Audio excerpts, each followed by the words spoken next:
Our first point of learning will be mutation.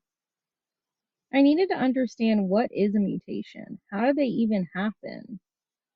This is DNA, aka deoxyribonucleic acid.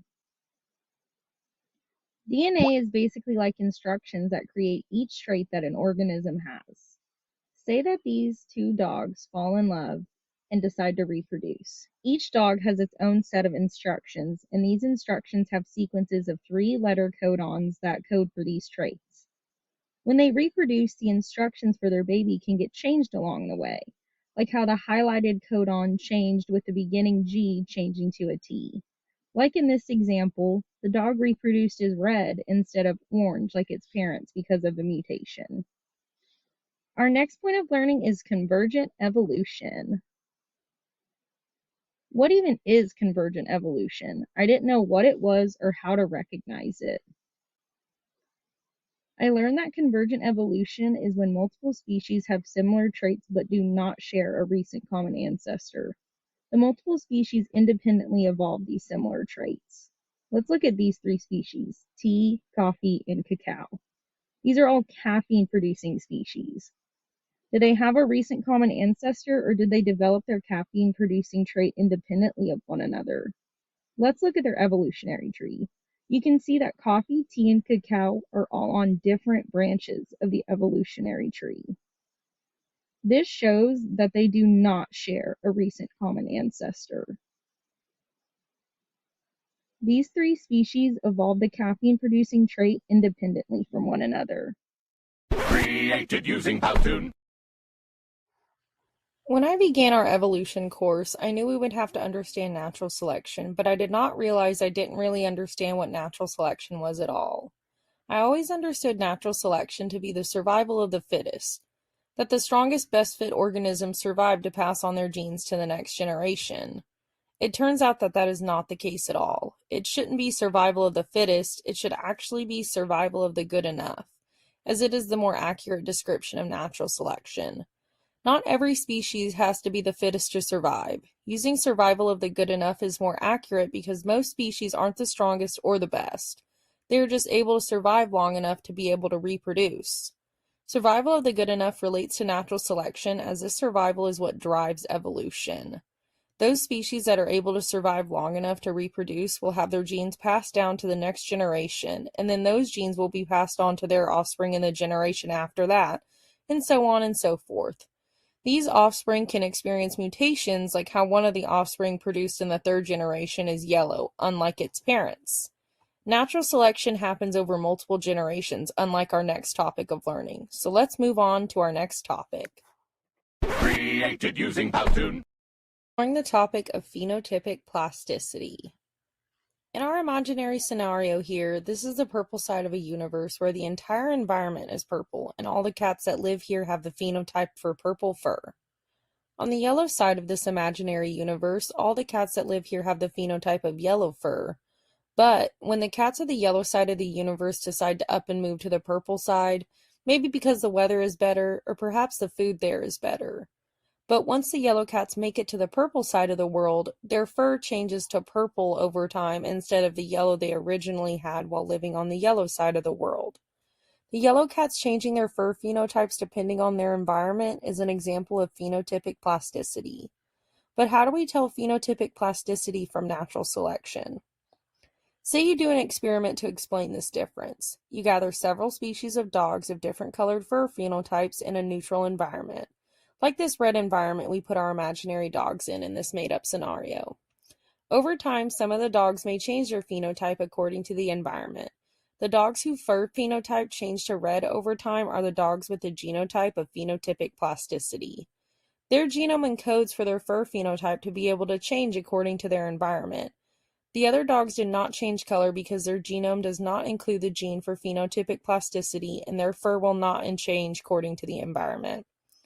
The difference between phenotypic plasticity and natural selection is that phenotypic plasticity happens over an organism's lifetime, while natural selection happens over multiple generations, not over an organism's lifetime. Now that we understand phenotypic plasticity and how it differs from natural selection, let's move on to our next point of learning. Created using Powtoon. Next point of learning is absolute versus relative fitness. And like me, you're probably thinking, wait, there's different types of fitness? I thought fitness was just survival of the fittest and that the strongest animals survive. The more correct term, as we learned, is survival of the good enough. An organism just has to be good enough to survive long enough to reproduce and pass along their genes to the next generation. Now let's move on to what is the difference between absolute and relative fitness. To explain this difference, we will introduce this orange cat and first define absolute fitness. This one orange cat will symbolize a mated pair and will produce 3 offspring. This orange cat would have an absolute fitness of 3 due to the 3 offspring that the cat passed its genetic information to. Now to compare absolute fitness versus relative fitness. You may think like I did and think they can't be too different, but they are. To explain, we will reintroduce the orange cat and their 3 offspring, but also introduce 2 new different cats along with their offspring. Look at all 3 different groups.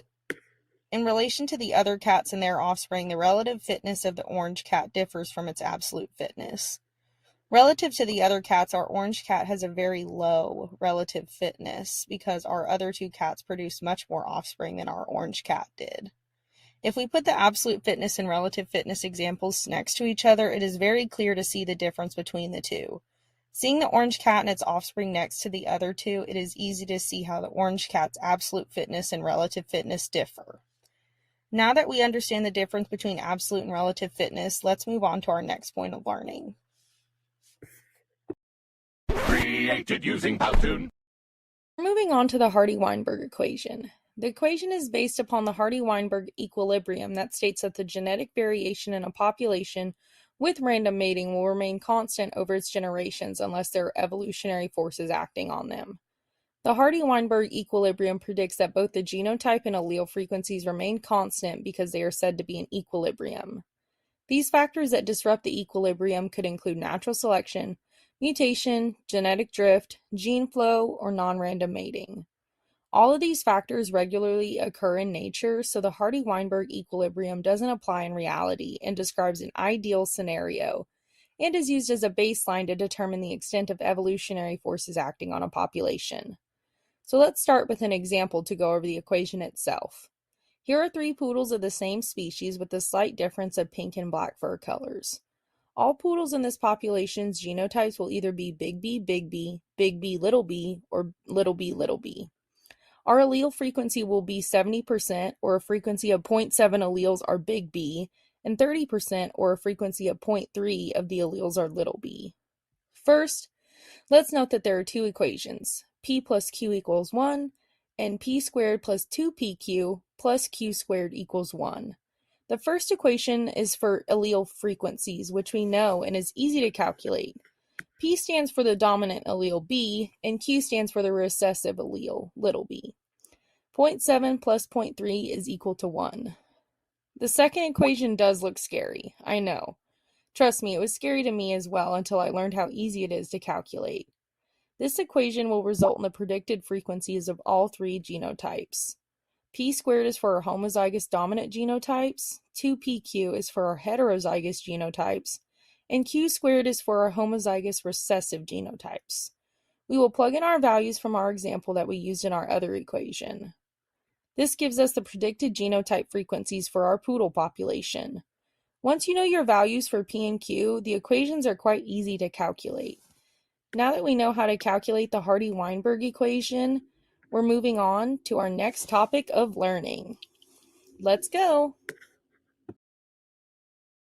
Created using Powtoon.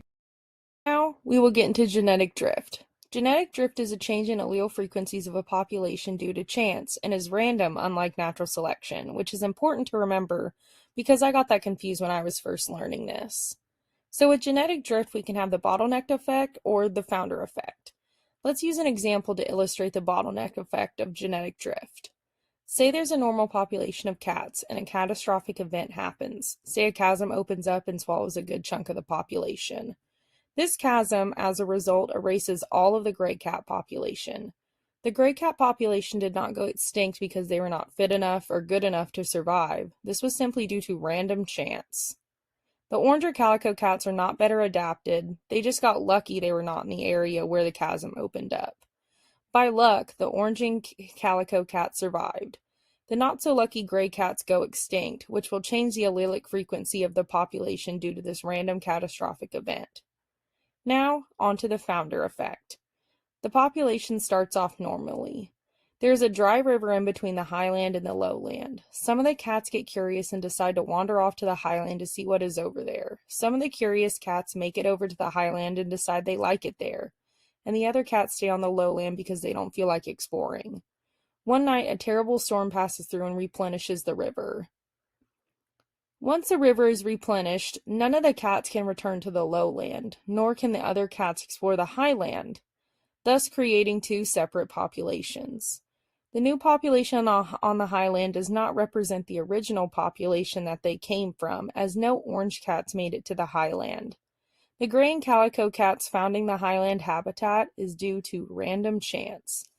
Again, genetic drift is due to random chance and is not to be confused with natural selection, which deals with fitness and who is good enough to survive to reproduce. On to our next point of learning. Created using Powtoon. On to our next topic, gene flow. Gene flow is the movement of genes from one population to another. I initially was confused about the difference of gene flow and genetic drift, and I couldn't understand how they differed because they seemed so similar to me. I learned that the difference is that gene flow is genes moving from one population to another, while genetic drift, as we learned earlier, is the change of an allele frequency present in a population due to random chance. We'll go over a couple of examples to illustrate gene flow so it's easier to understand. A bee carrying pollen from one population to another is an example of gene flow. Pollen has genes, and the pollen that sticks to the fur on bees' legs can get moved from one population to another when they fly around to get nectar from other flower populations. Another example could be a brown insect entering into a population consisting solely of orange insects. The genes from the brown insect are introduced into this population of only orange insects and can change the color diversity of future generations in the population. On to our next point of learning. Created using Powtoon.